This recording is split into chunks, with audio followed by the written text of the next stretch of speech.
Allez, salut tout le monde, c'est encore EasyMorn. Nouvelle petite vidéo encore sur le CPS2. Alors cette fois, je vais pas vous casser les pieds avec mon UDCPS2, même s'il est encore sur la vidéo. Le principe aujourd'hui, c'est juste de parler des ventilateurs, parce que bon, le CPS2 c'est un peu connu aussi pour faire du barouf. Donc je vais vous faire écouter un CPS2 avec un ventilateur non modifié. Voilà. Donc là, vous voyez, ça souffle, hein. Il y a de la patate. C'est pas si très grand que ça. Enfin, vous voyez bien que la feuille ne tient pas debout du tout sur ce ventilateur. Et donc là, on a voulu faire un peu plaisir. On a acheté à Lyon pas mal de petits ventilateurs, comme vous pouvez le voir ici à gauche. Donc il s'agit de la marque qui s'appelle Leaf. La référence c'est XKS70M12S. D'accord, donc ça c'est un ventilateur qui prend du 12 volts 0,16 ampères, exactement pareil que les ventilateurs originaux.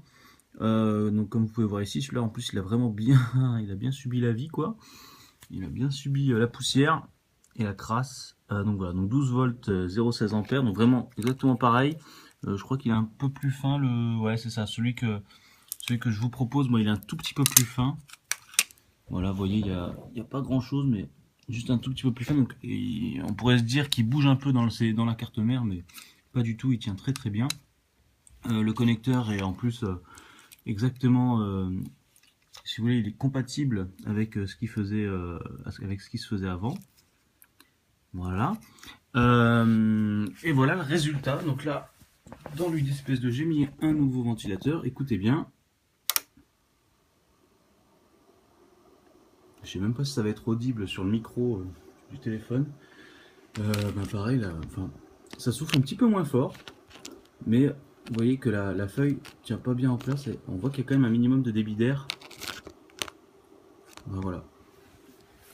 Sachant que la carte mère CPS2 et la carte fils PS2 n'ont pas besoin d'un fort débit d'air. Il y a beaucoup de personnes qui ont des ventilateurs qui sont HS et qui font tourner leur jeu à l'intérieur des coques sans se soucier du tout de la ventilation. Moi-même, j'ai une carte qui était HS et a tourné très très bien pendant des heures sur la borne. Il n'y a vraiment pas de souci. Mais c'est quand même un petit plus. On est toujours un peu tenté de se dire que si c'est là, c'est pas pour rien. Donc un petit ventilateur, c'est toujours une bonne chose. Voilà. C'est très très simple à monter. Vous avez vraiment juste à déconnecter cette fiche là et à la remplacer par celle-ci. C'est une opération 5 minutes, hein, sans déconner. Il faut juste un tournevis Torx sécurisé là, avec une pointe au milieu là, enfin avec un trou plutôt au milieu. Bien faire attention à pas forcer hein, sur les coques qui sont toujours très fragiles. Hein. Ça m'est déjà arrivé d'en casser une dans les mains, mais pour d'autres raisons. Voilà. Mais écoutez les gars, moi je peux que vous encourager à acheter ça, à faire la modif. La seule difficulté que vous pouvez avoir quand vous voulez faire la modif, c'est de retirer un saut Capcom, ce que j'ai encore jamais fait moi-même. Pareil que c'est pas compliqué, mais bon, ça fait toujours mal de percer la carte mère. Voilà, allez, à plus les loulous, à bientôt pour la bagarre.